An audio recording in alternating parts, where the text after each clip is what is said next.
I'm Mark Kermode, I'm a film critic, and I'm the author of The Good, the Bad and the Multiplex. I mean, what happens is, I've been at Cheltenham before, but generally when people do book festivals and literary festivals, I think they read from their book, but I can't do that because I can't read out loud. I just can't do it. So what I do is, I just talk. The book is meant to be written in the way that I talk anyway. So that's it, I talk for 45 minutes or so, and then I take questions from the audience on the subject of what's wrong with modern movies. We had a great time last time. I'm hoping it's going to be as good tonight. I mean, last time, the best thing for me is taking questions from the audience, because it's just interesting to hear what people have to say. And you know, people are very vociferous. They agree with you, they disagree with you. You got this right, you got that wrong. More usually, you got that wrong. And we had a very lively Q&A.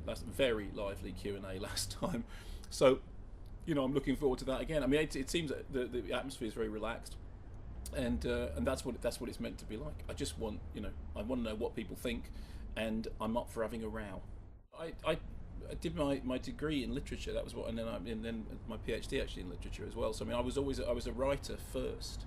I always wanted to be a film critic, but writing was the first thing I did, and I wrote for City Life and the New Musical Express and Time Out and those magazines long before I ever moved into radio broadcasting, although I was always watching films and I was always writing about watching films. So when I started out, what I was doing was writing about film. Actually, the radio broadcasting came later. So that is always been the thing that I think of as my primary medium. I know other people don't think that. I don't think most people think I'm a radio broadcaster. As far as I'm concerned, I was a writer first. Well, some books you have read and some books you haven't. Funnily enough, one of the great problems is that if you know a film's coming out and you haven't read the book, then you're able to judge the film completely on its own merits. However, there is often a case which is, yes, but you need to have read the book in order to be able to judge the film, and that's a very, very tricky one to judge, and I think each individual case is different. I'll give you a good example. I saw the film of The Time Traveller's Wife long before I read the Audrey Niffenegger book, and I thought the film was actually not. It was an admirable failure until I read the book, and then I thought, actually, I wouldn't have embarked upon that in the first place. I think the difficulty. Look, film and books are completely different mediums. They're not. I love the novel of The Great Gatsby.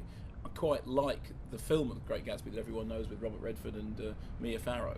And actually, it's unbelievably faithful. There are huge sections of the narration that are just lifted straight out of Fitzgerald's writing, and yet somehow that film doesn't come close to capturing the book. As you probably know, Baz Luhrmann is now having another go at Great Gatsby. The last time I read an interview with him, he was saying he was going to do it in 3D. I mean, the idea of taking Fitzgerald and doing him in 3D and somehow that benefiting the story is, but let's not prejudge it. I mean, that particular case, it may be that. Everything I think about it, because I had read Great Gatsby before I saw the Robert Redford film, and so I'm very protective of anyone having a bash at it. The most important thing about all this is books and films are not the same. They're completely different mediums. If you do even the most, in inverted commas, faithful adaptation of a book is going to be completely different if it's a film, because it's a film rather than a book. My favourite film of all time is The Exorcist, which is adapted pretty faithfully from the novel by William Peter Blatty, because he adapted it himself. And yet he will tell you all the things that are in the book that aren't in the film, and all the things that are in the film that shouldn't be in the film because they're not. And in fact, funnily enough, the makers of that film have already gone back and fiddled with it once. And now I read an interview just recently that Blatty, because it's the 40th anniversary of the book or something, is going back to fiddle with the book. So, look, they're completely different things. You have to judge them on their own. You have to be able to say that, the book is one thing, the film is another thing.